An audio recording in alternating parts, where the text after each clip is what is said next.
Hey guys, this is Stacy Catmull. I am here as a Shred-fluencer, and I'm also with LTS Mortgage, and I am here with Kriss Rico from Home Point Financial. Most of you have probably met Kriss or know of Kriss. She really is a legend in the industry, and I have been crushing on Kriss for so long. I actually remember the first time that I heard her name. She was working with a previous company, and we were having some issues with that company, and Josh Pitts said, "Hey, you know what? We can get Kriss Rico as our AE." And there was just no questions asked. It was like, bring her in. Let's do it. Kriss is the very best. So I'm really excited to be talking to Kriss today. Happy to have her here. Thank you for having me. I'm very excited to be on Women Crush Wednesday. Yes. I also have a crush. Oh. I've always respected you and always put very good files together. And I love Shred. I love being on Shred Media. Very I'm so cool. excited. Thank you, Kriss. Okay, so we just want to jump into it because this segment isn't very long. Kriss, I really want to know. I want to know your story. I want to know how you got started in the industry, and then just, not necessarily all the details, but just kind of, how you moved up and how you became the Kriss Rico. Thank you. Well, I started in the business in '93. It was a refi boom, and one of the girls in my neighborhood's HR department was a manager of Mountain States Mortgage here locally. And I worked there for 6 years. And then I went to Freedom Mortgage with Kevin Gates, and who was a huge influence for me. I went from closing, funding, underwriting, and eventually from operations, he talked me into sales in 2001 when Red Hot Funding opened. Okay. So yeah, I was the top producer at Red Hot Funding of all time. Red Hot. And then moved on to Stearns and was number one for 9 out of the 10 years I was there. Awesome. And now I'm at Home Point. Awesome. And all post companies are great. I have nothing. It's all been great employment opportunities for me and great friendships. Oh, very cool. I really like that you said that. So Kriss, I kind of want to get into some of the personal aspects of your life. Okay. I don't know if, people know you, as a rock star AE, somebody who knows loans, but I know that in your life, you've been through a lot of things. And I'd love to just kind of hear a little bit about your journey. One of the things that I really admire about you is I feel like, some days it's just a struggle, right? It's just a struggle for all of us to do things, but you have some health issues and you've had some health challenges that for me, like having those types of challenges and then still excelling in the way that you have would just almost feel impossible. So tell us a little bit about what you've gone through health-wise and how you have overcome that. I really think it all started, I was a teen mom. I didn't have a great stable household upbringing, and that I ended up being a teen mom, and it was actually the best thing that ever happened to me. It guided me and that influenced every decision I made from then on. And he's a wonderful, amazing young man that's a loan officer that is also a coach for Corner Canyon and is very well rounded. Oh, I didn't know that. But he's kind. More than anything, he's kind, and he wants to learn. But I would say, one thing I did learn just going through and being with other people that aren't healthy at the same time. One lady said to me one time, regardless, you got to get up and you got to make your bed every day and you got to put one foot in front of the other. And there were days where I didn't feel like it. I would get up and I would make my bed and I'd make it to the door. Those days I have to crush them. I have to persevere, and I have to get up and I have to walk out the door. And that's easier now that my health issues are under control. Yeah. But there have been times where it has been hard. And for those that are dealing with them, I wish them all the best in success and happiness. Well, and I think that we all have our thing, we all have our struggle. Like, Kriss has had to overcome some health issues. Some of us may have mental health issues that we have to overcome. Some of us have, marriages. Some of us have, things. We all have our things in life that are really hard for us. But I love that advice to just, every day, get up, get out of bed, and make your bed. Then put your foot on the floor and get out the door. And get going, right? Get Hustle. going. Yes. So tell us a little bit about how it was for you as a single mom, raising 3 kids and two kids and rising to the top of your industry. How did you balance that as a woman?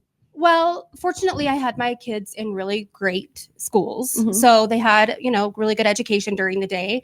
And I did have a great nanny that helped after. But there are a lot of times I look back and go, well, those 18-hour days, they're grown now. My daughter's 18 and my son's 28. Yeah. So, that I'm missing that time. But I also know they're seeing me love what I do. You could never ask them one day if I ever hated my job or, was negative about having to persevere. I love what I do. And I've told my kids, no matter what they do in life that makes them happy, this is what makes me happy. I have such great relationships with my clients. I love helping them structure loans, saving loans. I love putting buyers in homes. I love that. Yeah. I think that it's really easy for us as women, especially, to have that guilt. To have that mom guilt, to think, oh, I'm not spending enough time with them. I'm not teaching them the things that I should be teaching them. But I think that there's so much that is taught when they see you loving your life. It's so true. And excelling in your life. And I do think I probably didn't have a lot of, I didn't do a lot after hours, right? I worked and then I went home and I went with my kids. Everybody that knows me knows, there's my kids and then there's work. That's really what matters first and will always matter first. So that's awesome. What's your 18-year-old doing? What's she up to? Is she going to college? Or? She is next year. Yeah, okay. She's a senior right now at Alta. Nice. Okay. Been dancing since she was 3 and that's awesome. Yeah, she wants to be a psychologist. So very cool. Very expensive. Yeah. So I got to hustle. Yeah. Well, it gives us a reason, right? That's right. To do what we're going to do. Yes. So tell me, in all of the things that you have done, all of the strategies probably that you've used to build your business, what is the one thing that you feel like has taken you to the top of the industry? So if you would have asked me 10 years ago, even, I would have said, as long as you answer your phone, as long as you take a look at whatever material they need you to look at, meaning, the loan officer wants you to look at tax returns, you help them structure the loan, then you're doing good. Mm-hmm. Now there's so much more that goes into it, but I still think no matter what, there is a benefit to having me local here and have me come in and do trainings on how to calculate self-employed income, how to calculate income for your wage earner that has 2 jobs. Mm-hmm. It's my underwriting or my background in underwriting has helped me tremendously. And additionally, my closing and funding, I don't feel like I have to go to others a lot for help, which does help me to get back to the customer quicker. And I never say yes if it's a no. I don't. If it's a no, it's a no for me. If it's a yes, I will give you a yes and help you put it together. And then yeah, there's no, I don't know. It's, if I tell you it will go, I will get it done. Yeah. So, okay. So let's go back to the first thing you said was that you always answer your phone. Yeah. And you always respond to text. So even in the evenings, on holidays, on weekends, or do you set kind of after this time, they can deal with it in the morning? So it just kind of depends on the day. I always have I have 2 auto reminders set up in my car that I can select when I'm on another call. Basically just says, I'm on another call. I'll call you next. My clients know as soon as I get off, I'll call them back. Yeah. Or they'll respond to me and say, oh, this is what I need. Or you don't need to call me back. I just needed to check on this. Either way, as long as they know when they're calling me, if I'm just on the other line, I will call them back. But I don't really have hours. Sometimes I'm working until 8 and sometimes I'm working till, sometimes I am done at 5 and it really does depend on what's going on with my kids. Yeah. So I do, if I have the opportunity to do things with my kids after hours, I'm going to do that first. Yeah. But I can still respond to text or take a call. They're used to it. I think that sometimes as loan officers, I do think it's so important to respond to text, respond to calls. Yes. But I think it's really important to have that, when you're doing something that's really important to you, to take that phone, to not take calls, to not take texts. And for me, sometimes that's the hardest thing because I'm like, oh my gosh, I just got to respond to this really fast. It's so important. It's really fast. But I've noticed my kids being like, Mom, I'm right here. And then I'll say, well, this is and then I'm like, that's not important. It doesn't really matter that much. It's definitely a balance. And I will say for an AE, that's probably the hardest thing. Yeah. We really are. When we say we're on our phone 99% of the day, we really are. Yeah. Either helping with somebody, at the office, helping out our great team and our support team. I've been very, very blessed over the years. I have great team with me now. I had great team with me in the future or in the past. And, I think it's about building those relationships, having expectations that are manageable. My assistant, she logs off at 5:30 every day and I expect her to. Yeah. So I'll take over from there. That's another thing that's hard for me too, is I'm like, when, I have a great processor. I can call her at midnight and she'll answer the phone, but it's hard for me to just say, you know what, I got to respect her time too. And this really can wait until the morning. So I love that you do that with your assistants and the people you're working with. So tell me, the second thing you said was that you're local. Yeah. So, there's lots of different companies out there and all of them kind of handle their account executives differently. But I personally love having Kriss local. One thing I love about Kriss is that she knows her stuff, right? She knows her guidelines. She doesn't have to really usually ask anybody. She can give me an answer quick. But I do love that she comes into my office. I love that she is somebody that I consider a friend. We can go to lunch or we can hang out or whatever it is. So how do you think that being local helps the loan officer that you're helping? And then how has that helped you, grow your business? Well, I think that there's a lot of loan officers that work from home. Mm-hmm. And so I do feel like I try to ask those questions because I do really value getting to know the person that I'm dealing with. Sometimes an AE strategy is to have 100 approved accounts. That's never been me. I've always had, 20 to 25, sometimes 30, but that's so that I can really, really focus on those people. Okay.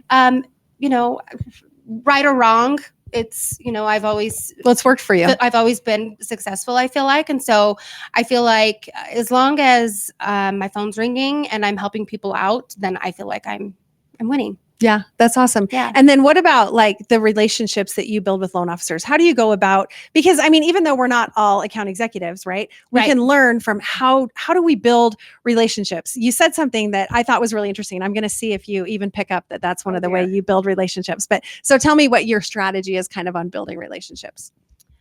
I try to get to know the person first because truly it's an interview, right? For both of us. Right. Everybody's not going to like me, mm-hmm. and that's okay. I want to work with people that value what we have to offer. I feel like we have a great product mix. I feel like we have a great technology platform that is won awards, and you just have to take the time to get to know it, just like anything else. Yeah. But I do think it's consistency. It's seeing faces, and that's the part I love.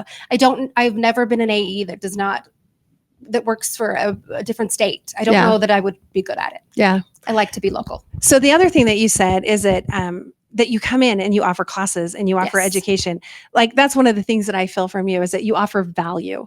You're not just coming in and bringing by a candy bar and saying, send me loans or here's our products. Like you're looking at my business. You're saying, these are things that might help me. And then you come in and you offer that value. And then I'm like, I owe Kriss. Like she taught me how to calculate self-employment income. Like I owe her. I'm giving her deals, like she helped me overcome something that's really difficult for me. And so if you realize that you do that, but you do. And I think it helps you build really strong relationships. And I do like to send guidelines too, like just to point them out and say, hey, And I love those types of emails because there's things that I don't know I can do. Yeah. Save it in your folder so that you have it because like me, you read it 3 times and it's memory, right? Yeah, for sure. That's awesome. So I want to just give you a few minutes to talk a little bit about Home Point Financial and why, and the advantage that loan officers have when they use Home Point Financial. Obviously is one of the advantages. But other than that, what does Home Point itself have to offer loan officers? I think we have a great product mix. I really don't think there's anything we won't do. As we have non-QM offerings it's our Edge 1 and 2 line. It's a great offering instead of doing FHA with a 1-year bankruptcy. I've saved a lot of loans that just don't fit the criteria for that by going on our Edge 2 product. So we do kind of have that niche stuff. We go down to 580 on VA and FHA. Oh, cool. 620 on USDA. And then we have incredible jumbo pricing, which people are always like, oh, I didn't know that. I didn't know that. We do. We have incredible jumbo pricing. And then, we have a TCF combo, which I've, restructured a couple loans that were struggling with DTI, and you put them in a, 10-year interest only payment plan for the second, and it helps out. Or if you've got a high bal anywhere and we're over loan limits, it helps to do the TCF second. It's 1 loan with us, 2 loans. We do the work on the second loan, and all the docs end up at the same place. So it's kind of nice. Yeah, no, that is really nice. That's awesome. So, I mean, great programs at Home Point Financial, great opportunities for loan officers to gain niche business and, business that they may not before. But I mean, Great really, support. yeah. My team is incredible. I closed my own loan with You Home did, Point. and Yes, thank you. and they did Thank you. they did a really great job. Fast. It was fast, and my rate was awesome. And so, but obviously, one of the biggest advantages of using Home Point is that you have Kriss Rico. So. Thank you. And thank you for having me. I'm so excited. You're welcome. So before we go, if you could give one piece of advice to loan officers in our industry, like just one thing they could do today to change their business, what would it be? Probably. I didn't tell her this question, so this is off the cuff. I think people always say, I always call you because I know you're going to know the answer. And I think it's because my underwriting habits, once a new update would come out, or Fannie or Freddie would release something, or USDA, I would read it. Right. I would keep it and flag it and read it. And maybe, they're missing that one loan because they didn't know the guidelines changed. Right now, I would say read up on your rental income guidelines for Fannie and Freddie. Yeah, I actually have one right now with rental income guidelines that I'm like crossing my fingers that we're getting it right. And then if your client is a Home Point client, bring them back to us. We will pay for the appraisal if the loan is already serviced there. I'll get the payoff for you in 24 hours. We'll roll the escrows. It really ends up being a very low cost loan for the borrower. Yeah. And a free appraisal. Oh, yeah. So, that's awesome. I didn't know that. Bring them back. Very cool. Very cool. So if you're a loan officer like me, you may get those emails from your account executive and you may just, skip over them. But I think that is really good advice. Like read your guidelines, know what you can and can't do and what you can offer. Kriss, thank you so much for being here today. It was super fun. Thank you for having me. Yeah. Okay. Shred. I know, right? So Stacy Catmull, Women Crush Wednesday. We'll see you next Wednesday at 2:00. Thank you.